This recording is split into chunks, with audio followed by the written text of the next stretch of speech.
সালাত পড়ে চলে আসবে। চলে আসে। সালাতুল খাউফ। বিভিন্ন এর পদ্ধতি আছে। হুনাইনের যুদ্ধে এ কথা কোরআন পাকে উল্লেখ আছে।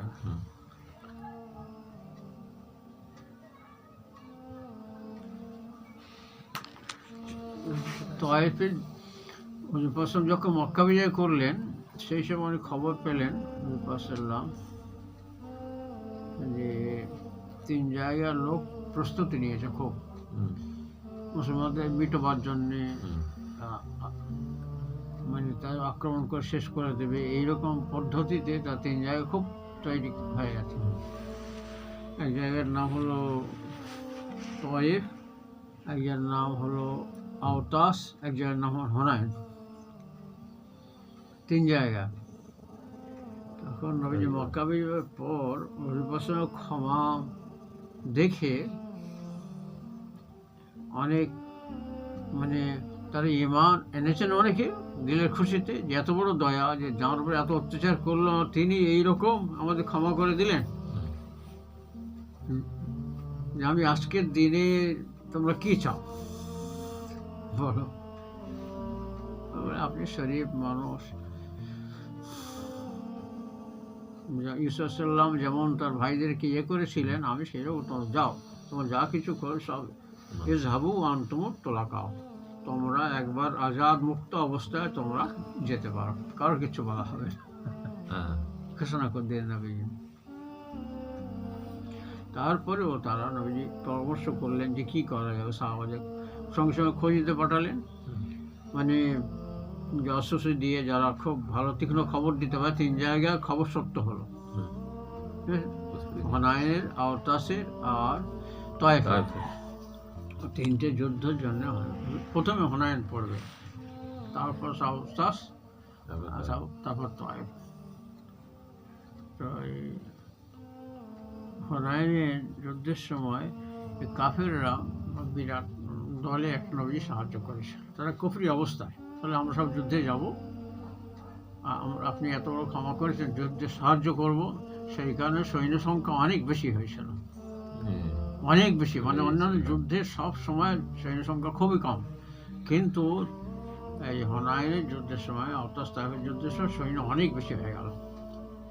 এবার কিছু সাহাবা আর তাদের অন্তরে এইরকম ধরনের আসলো যে এইরকম আমরা তো অল্প সংখ্যক, মাত্র 313 জন নিয়ে বদরের যুদ্ধে জয় করলাম হাজার হাজার সৈন্যের বিরুদ্ধে, কোনো অস্ত্র নেই, কিছু নেই। সমস্ত যুদ্ধগুলো এরকম হয়েছে, এত লোক আছে, লোক জল, এবার তাদের মনের হতে একটা অন্য ভাব এসে গেছে একদম। কিন্তু ব্যাপারটা উল্টো ঘটে গেছে। যখন যাচ্ছেন নবীজি হুনাইন, তখন ওটা পাহাড়ি রাস্তা ছিল, পাহাড় উঠতে হবে, নামতে হবে, আর ওরা পাহাড়ি জাতি এবং তীর নিক্ষেপে খুব পটু। তা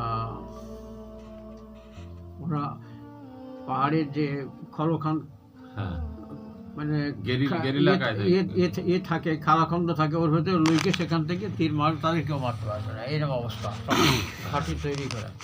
এবারে যখন যাচ্ছেন সেই সময় যুদ্ধের সৈন্য নিয়ে এসে পাহাড়ি রাস্তা দিয়ে যেতে হবে, পেছনটা লাইন, অত সৈন্য। তা এবারে ওরা সেই সময় ভীষণ আকারে তীর নিক্ষেপ করছে, বুঝেছে, ভীষণ আকারে। সে তাদের সে অনেক ক্ষতবিক্ষত হয়ে গেল সাহাবা, বুঝেছেন, এত তীর নিক্ষেপ করছে সে। আর তার মানে তারা তো একটা নিরাপদ জায়গা আছে, এরা পাহাড়ি জায়গায় উঠছেন, এ তো অস্বাভাবিক, ও তো ভাবতেই পারেনি ওরা ওই রকম ভাবে আছে। সব খোঁজ খবর নিয়েছেন ঠিক, আর তৈরি হয়েছে, কিন্তু এইরকম আতর্কিত আক্রমণ করবে এটা জানেন না। এবার যে নবী যে সোয়ারিতে ছিলেন, সেই সোয়ারি হযরত আব্বাস ধরেছিলেন, ছোট চাচা লাগাম, সেই সোয়ারির লাগাম ধরেছিলেন। সবাই তো তখন মানে থমকে গেছে, আর আগে যেতে পারছে না। নবীজি কিন্তু সেই অবস্থায় আগে যাচ্ছে। আনা নবিয়ুল্লাহ কাযিব, আনা ইবনে আব্দুল মুত্তালিব, এই বলতে বলতে আমি নবী, এই কথা সত্য, মিথ্যা নয়, আমি আব্দুল মুত্তালিবের বংশের ছেলে, আমি তার নাতি, আমি মক্কা শরীফ, কাবা শরীফে যিনি মতওয়াল্লি তাঁরই নাতি আমি। বলছে আমি নবী, মিথ্যা নবী নয় বলে এই কথা বলছেন আর আগে যাচ্ছেন। তীর আসছে আসছে, ওর দেখেই তো হতভম্ব হয়ে গেল সব সৈন্য। কি করতে এত তীর মারলাম, এত করলাম, আর চলে আসতে ধেয়ে, নবী যখন যাচ্ছে সব ধেয়ে যাচ্ছে, তখন পালিয়ে গেল সব। আল্লাহু আকবার। সব মালমাত্রা, সোনা চাঁদি বলে যা যা ছিল, ওট টোট সব ওই যে বস্তি ছেড়ে, সব হোনায়ন জায়গা ছেড়ে সব পালিয়ে গেল। সেইগুলো সব নবীজি বললেন মালে গনিমত সব একত্রিত করো। বলে জেররানা বলে একটা জায়গা আছে তায়েফে, হোনায়নের মাঝামাঝি একটা জেররানা বলে একটা জায়গা, ওখানে গিয়ে সব জমা করো সব মাল। সেখানে কে কে দেখবে, তত্ত্বাবধান থাকবে, এই মালগুলো সোনা চাঁদি উট ছাগল গরু যা কিছু সব বন্দি সব নিয়ে ওখানে যাও। তারপরে গিয়ে আওতাসে ধরলেন। এবার হোনাইনের যখন ঘটনা এরকম শুরু, তারাও এরকম এসে পালিয়ে গেছে। তয়েফের ওই অবস্থা, সব জায়গায় সব মাল ওখানে জমা করতে বললেন জেররানা। যুদ্ধ শেষে নবীজি এসে সেইগুলো সব ভাগ করলেন, ভাগ করছেন এবং নবীজি দিলেন। সেই সময় ডাকছেন একে, যারা মক্কা সর্দাররা গিয়েছিল আগে তাদের দিচ্ছেন মালগুলো। মক্কা যার নেতাগুলো গিয়ে তারা এখন মুসলমান সব হয়নি, সবের মুসলমান কেউ কেউ হয়েছে, তাদের সব দান করছে, বেশি বেশি দান করলেন। আমাদেরকে অবশ্যই অবশ্যই সত্যতা করে এসছে, বলে হ্যাঁ 100 ওট দাও, 40 আউকিয়া সোনা দাও। এইরকমভাবে সফওয়ান আর সব যারা যারা ছিল মক্কা, তার ছেলে মাবিয়া বলে, মাবিয়া ওর ছেলে ওর 100 ওট দাও, 40 আউকিয়া সোনা দাও, এইরকম। আর এবারে ফের আরেকটা তার সেই সেখানে একজন, সে নাম এজিদ, বলে দাও ওকে, ও দাও 100 ওট 100। এইরকম ভাবে মক্কা সর্দাররা যারা গিয়েছিল, সবাই নতুন ইমান এনেছে কিংবা ইমান আনেনি, তাদের সব বেশি বেশি দিলেন। আর মদিনা শরীফে যে সমস্ত মুহাজির আনসার সাহাবারা তারা ছিলেন, তারা পরিমাণ একটু কম পেয়েছে। হিকমত বুঝতে পারেনি, বলে আমরা এতদিন নবীজির থেকে সাহায্য করলাম, আর এত বড় বড় বড় দান বক্সের সব মক্কাবাসীরা যারা শত্রুতা করত তাদের নবীজি দিলেন, আর আমরা কিছু পেলাম না। মনে একটু যারা স্পিরিট যুদ্ধ করেছে, জীবন দিয়েছে ইসলামের জন্যে, মদিনা শরীফের সাহাবাদি ছেলেরা, জওয়ান ছেলেরা, তারা এইরকম মানে মনে মানে কানাফুসে একটা করেছে। একজন নবীজি প্রিয় সাহাবা, তিনি নবীজির কাছে কথা তুললেন, হুজুর এইরকম আপনি মক্কাবাসীদের দিয়েছেন তো, যারা নতুন ইমান এনেছে বা যারা আনেনি বিধর্মী, তাদের এসব মাল এত দিয়েছেন আমাদের এই কমে। বলে হ্যাঁ তুমি সত্য খবর বলছো? বল যে হ্যাঁ এরকম জন সেটা কিছু বলছে। বলে সব জড়ো করে এক জায়গা, সব মধ্যে একটা ইয়ে করো, তাঁবু করো, সেখানে সব মদিনা শরীফের লোকেরাই থাকবে, আর কেউ সেখানে থাকবে না। সেখানে জড়ো করে সব একটা সেখানে কথা রেখেছিলেন, তার নাম খুতবাতুল মুআজিজা বলে, মানে অলৌকিক বর্ণনা, বায়ান, তকরীর, ভাষণ, অলৌকিক ভাষণ। সেখানে নবীজি গিয়ে আল্লাহ তারিফ করলেন, দরুদ পড়লেন, তারপরে বলছে ভাই এরকম আমি যে দুনিয়ার মালে গনিমতের মধ্যে মক্কাবাসীদের কিছু দিয়েছি, তার জন্যে হয়তো আপনাদের মনে কারো কিছু ব্যথা হয়েছে, লেগেছে, কেউ মনে করেছেন দুনিয়ার মালমাত্রার ধন্য হলো, ঠিক আছে।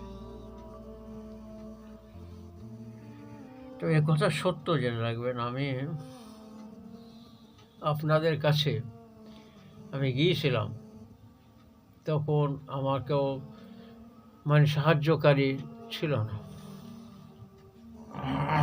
আপনারই আমার সাহায্য করেছে। আর মক্কা শরীফ তারা আমাকে পছন্দ করেনি, আপনার সাদরে আমার গ্রহণ করেছিলেন।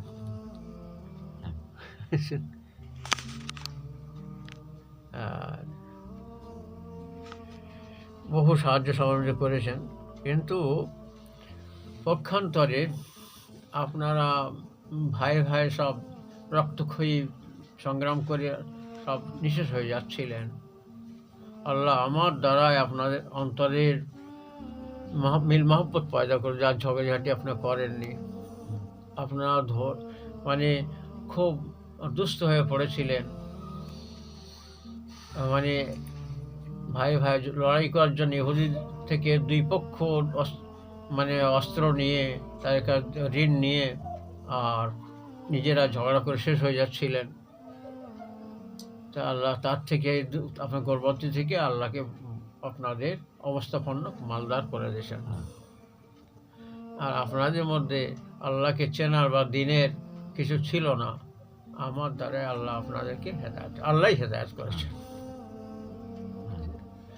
তখন বুঝতে পেরেছিলাম যে আমরা কী ছিলাম আর কি হলাম। ইমানের মতো দৌলত পেয়ে গেছি, নবীজির মহব্বত পেয়েছি, পরকালকে চিনতে পেরেছি, আল্লাহকে চিনতে পেরেছি, এর বিনিময়ে কিছু হয় না। বলে হ্যাঁ, আল্লাহর নবীর হেসান, আল্লাহর হেসান আমাদের উপর আছে। তারা সব বুঝতে পারলেন।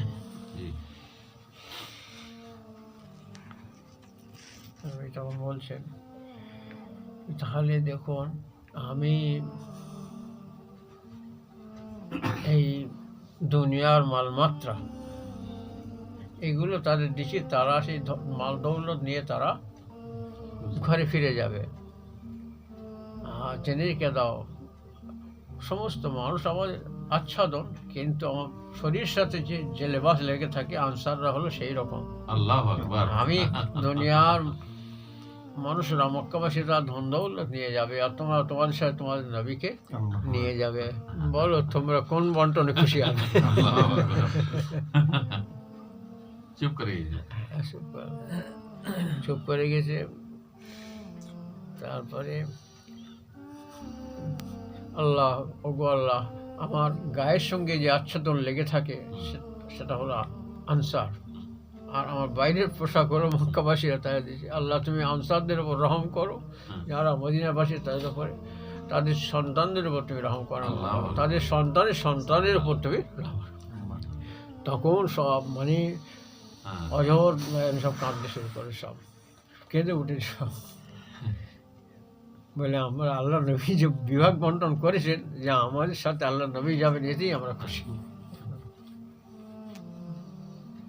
কি ভাষণ সেটা, বুঝেছ? এখন হুনায়নের যুদ্ধের ব্যাপারটাই যে তোমাদের খুব ঘমণ্ড এসে গেছিল হুনায়নের যুদ্ধে, এটা কোরআন পাকে আছে। আলাকাদ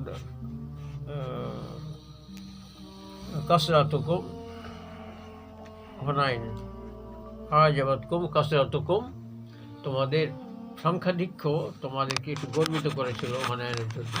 আল্লাহ কত কোরআন পাকে উল্লেখ করেছেন।